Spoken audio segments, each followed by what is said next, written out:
to episode 114, the Talk of Fame podcast with their host, Kylie. I'm so excited to have on Jake Whan. He's a former football player for the University of Rhode Island and and wellness coach. Thank you so much for coming on, Jake. Yeah, thank you so much for having me here. And so, you grew up dreaming to be a professional athlete in which you played football for the University of Rhode Island. Did you kind of Mm. always picture doing something other than playing football, or is this something that you knew you wanted to do since you were a little kid? Playing professional football was my dream from the minute I knew what a football was, up until probably until I was about 17 or 18 years old. But yeah, for 15 years, playing professional football was my dream and was my goal. And growing up, it was the only thing that I really thought about. And the only thing that I did was play football. Like when I wasn't playing football, I was training for football, playing around the house, playing with friends. And yeah, I really didn't ever think that I was going to be doing anything with my life other than playing football, up until I was about 17 or 18 years old. And then that's when my big picture on things did start to change around that time. But growing up, that's what I thought I was going to be doing. Did you have any family that played football, or you're the first one that kind of started playing football? My grandpa played college football, so he played up until he was in his 20s. My dad also played up until he went to college. So my grandpa, my dad all played. So it was just kind of the thing to do in the family. That was like the first thing that my dad signed me up for was football. It's amazing. And Yeah. you went to college for football, obviously. You went to University of Rhode Island. Did you grow Mm-hmm. up in Rhode Island? Yes, I grew up in Rhode Island. I grew up about 7 minutes away from University of Rhode Island. So yeah, I grew up in Rhode Island. Yeah, and what was the recruiting process like for you? Obviously, because Rhode Island is such a small state, and it's hard to place very hard place to get recruited. And what Hmm. was process like for you to get recruited to University of Rhode Island? Yeah, it was yeah, playing in Rhode Island, it was definitely different than playing in like now I live in Texas. Texas football is completely different than Rhode Island football. But yeah, it was hard to get looks from colleges. Um, I had always known that I wanted to play college football, so I just had my eyes set on it. So I went to a bunch of different camps to get coaches' eyes on me. So I went to different camps. I would make highlight tapes for myself. My high school football coach would make highlight tapes and we would send it out to a bunch of colleges. I would go with my dad to different like college fairs and introduce myself to coaches. So I really had to put myself out there as much as I possibly could. And I got looks from a couple different colleges. There was Sacred Heart, which is in Connecticut, who was going to give me money to go play for. And then Rhode Island, University of Rhode Island, I went to the camps and they knew me because I was very close by.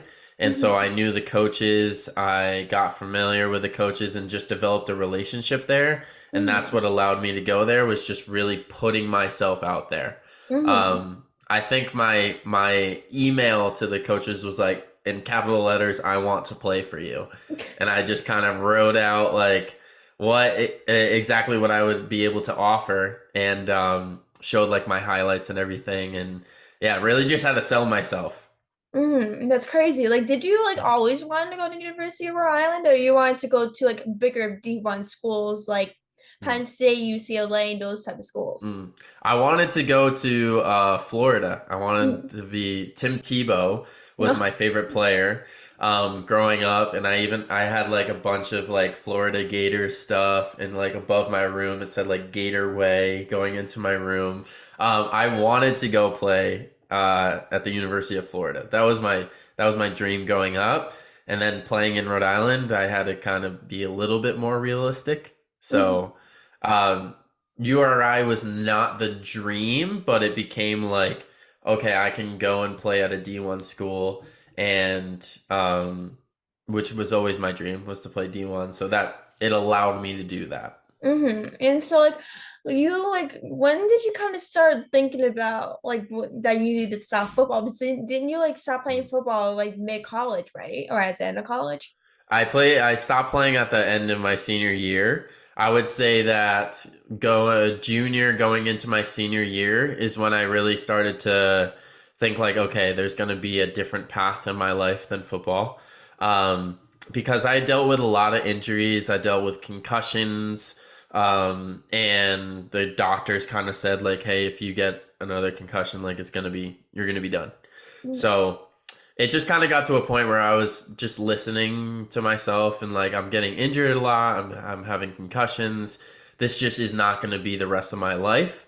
And Mm-hmm. that's like my junior going into senior year, I really realized like it was going to be done with. And like how like did you kind of like think about that this decision? Because obviously you grew up playing football. What was like did you have like think myself like, oh my God, like I don't want to end football, that's my entire life? Or was that kind of like an easy process for you to think like, oh my God, I want to quit so bad? It was definitely a big identity shift, and that was really something hard for me to deal with. I definitely didn't want to stop playing, but I knew that I had to. I just didn't have the love for it that I used to have, like the passion for it. And so from that, it was a big identity shift because my whole entire life, all that I was the football player. I was the kid that was really good at football, and that was my identity, and that's who I Mhm. associated myself with. So to stop that was really hard to Mhm. not be that person anymore. And I would say that Mhm. was the biggest thing was like, okay, who am I now that I'm not playing football? And so like I wanted to talk about you like your own company, Mm, Chronically Healthy. Like yeah. which people break free from the healthcare system and find true Mhm, physical and mental health. Like what made you want to start your own company? Because obviously from mhm, switching from being a football player to now owning your own company, like how did you come mhm. up with the idea and starting it? Yeah, absolutely. So what I did when I graduated from college, stopped playing football, was I became a strength and conditioning coach. And that's why I went to school for exercise science and nutrition. So I did like an internship at the end of my college career. And then where I did the internship is where I started working, right when I graduated. And so I worked as a strength and conditioning coach. And then I saw a really big disconnect that people had between their fitness and their nutrition. Like I would see people working out during the day and then going out and eating really bad food at night. And then there was a big disconnect there. So I started to learn more about nutrition, and then I started to learn more about chronic disease and how these diseases happen. And a lot of the times it's nutrition is how we take care of our health. So I started to see Mhm. how everything came together. And then I just had a strong desire within me to spread that message with as many people as I can. And so I went off. I stopped working as a strength and conditioning coach, started to talk about my message more, and I started creating content, and it just really funneled into me helping people with their Mhm. health. And I started helping more and more people, and that's where the business came from. Was just I was helping a lot of people, so I said, hey, I want to make a career out of this, so I'm just going to have my own business that helps people get healthy, and Mhm. that's where it came from. Yeah, like if people are kind of struggling to eat healthy or finding a healthier life, how can they create a healthier life for themselves? Because for me, like I don't speak about this often, but like I have a difficulty like eating a soda. I eat all junk food. That's the only thing I Mm, eat. And so like, I want to like see like how can people create a healthier life for themselves? yeah, I think it all starts with the connection with yourself, working on the connection that you have with yourself. So a lot of people like what I say is make yourself your best friend. Like, what would you tell your best friend to do? If you wanted your best friend to be the healthiest person alive and you care about them a lot, what would you tell them to do? You would probably tell them like, "Hey, eat quality food. Eat, organic food that comes from good sources. You should probably eat that stuff so it's good for you. You should probably drink enough water so it's good for you." Like that's what you would do for your best friend. So it's really working on the relationship with yourself to become your best friend.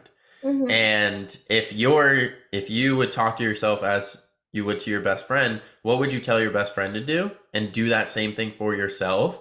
So definitely with like eating healthier, just work on loving yourself more, work on the relationship with yourself, and then you'll want to put better food into your body for sure. You'll want to go on more walks, exercise more because you know that you have to take care of yourself because you're your Mm-hmm. best friend. Um, and then that all goes into definitely with your food.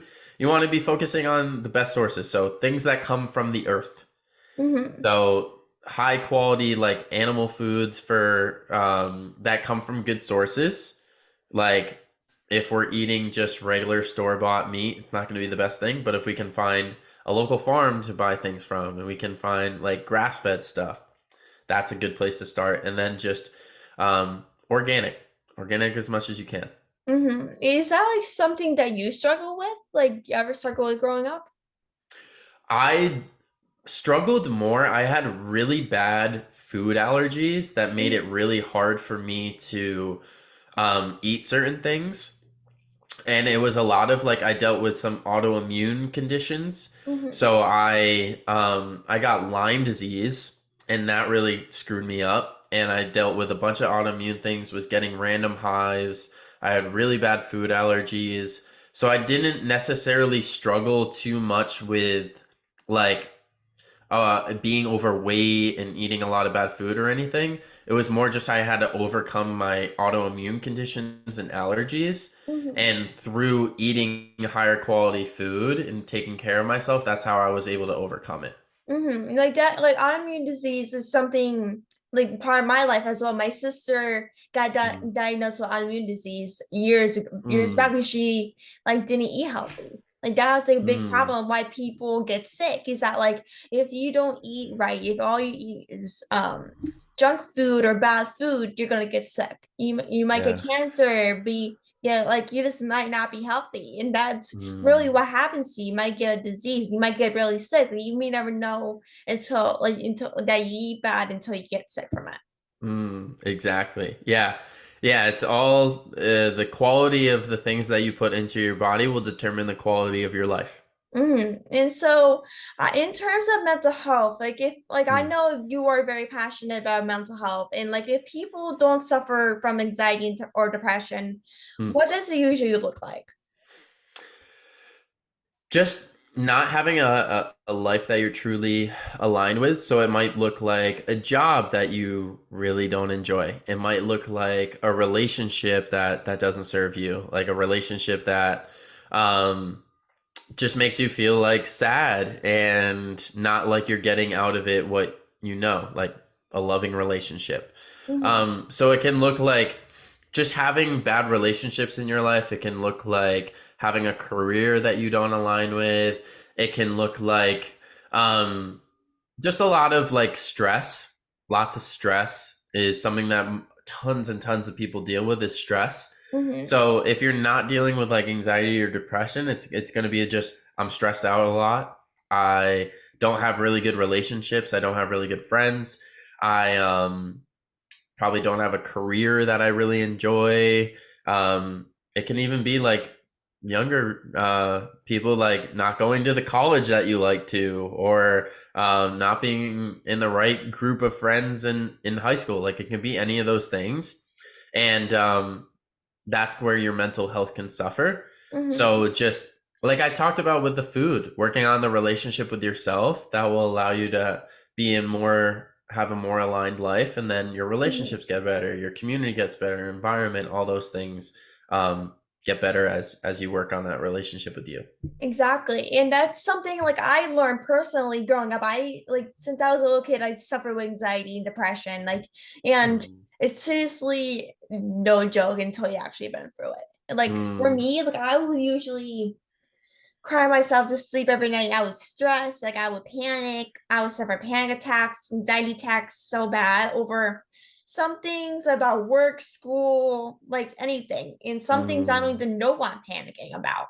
And Mm. like personally, I wanted to ask you, like, did you like suffer with anxiety or depression or what like did you kind of suffer with that? Yeah, I absolutely did. And I really didn't have any outlets to talk about it with or people to talk about it with. I definitely suffered with it in high school and college because I talked about like my identity changed and I started to realize, oh, okay, this isn't going to be like football is not going to be my entire life. And I suffered with anxiety and depression and just not really feeling like myself. I definitely through high school, through college, felt a little bit out of place. And like I didn't really resonate with everyone else. And now I've come to realize that that was because I wanted more with my life than most people wanted. And I was just feeling those feelings early on, but I tried to fit in. I tried to be someone different than who I was.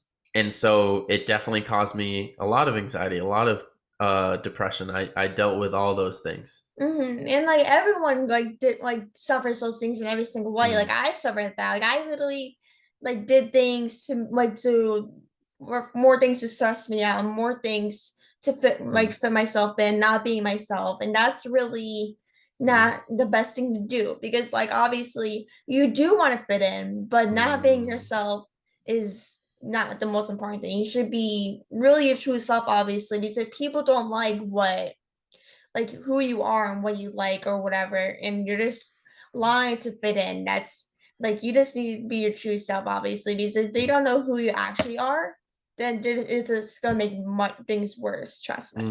yes, exactly. The only person you have to be is yourself. Exactly. And so, That's like, all that what is some matters. advice for people that are kind of struggling with mental health or like a Mm. food disorder that kind of want to make their life better? Yeah, absolutely. I would really take a life assessment and see where things are at. See where your relationships are at. Like rank them 1 out of 10. See where your career, what you're doing with your life is at. Rank it 1 out of 10. Even like financially and with your health. Kind of rank those things, see where they're at, and see where you need to make improvements. And then from there, I definitely think that just involving yourself around people that uplift you. So that might be a community event that you go to. I live here in Austin, and there's tons of community things going on. Like there's group workouts, there's group meditations, there's breath work sessions. Like going to those things and really getting around a different environment, different people, and see what is possible for you. Because when you Mhm. get around these people that are more uplifting, it makes you be able to realize like, okay, there is more for me out there. I can live a better life. I just haven't put myself in the situations to live that better life right now. So just doing like one thing each day to get yourself a little bit out of your comfort zone and get yourself around good people, get yourself in good environments so that you can lift your vibration up and start feeling better every day. Exactly. And like with in terms of mental health, like like when like you like, kind of took the switch from Rhode Island to Texas, like how Mm. has like the change impacted you, like with more things to offer and more group things and stuff like that? Mm. Yeah, it's beautiful to see what can come into fruition when people come together to work on themselves. And that is how we connect. So, with offering more group things and doing like breathwork sessions with people together, I was just in Arizona holding a session with 150 people that all came together to do breathwork. And it's beautiful to see that when we go inward with ourselves, and we connect with other people, we just have this amazing sense of community and love, and it's incredible to see. And Mhm. when we're as human beings, we're meant to connect with one another, and through that connection, we're able to talk through things like all these things that we hold inside. We might have really amazing ideas or things that we want to express, and we keep it inside. But when we have good people around us, we're able to talk through that, and it makes more sense for ourselves, and we learn more through expressing ourselves with others. Exactly. And like I want to thank you so much for jumping on the podcast. It was so great Mm. speaking to you. I know we've been trying to kind of do this for a little bit. I know we have it scheduled. And Yeah. thanks, my massive thank you for coming on. Keep up the good work. I seriously like love what you're doing. You're doing such amazing Thank you. things. And I just want to wish you the best of luck and happy holidays to you and your family. Have a great 2023. We'll definitely talk soon. Awesome. Thank you so much for having me, and I appreciate you so much. Thank you so much. I really appreciate you as well. Talk to you. Yeah. All right. Bye bye.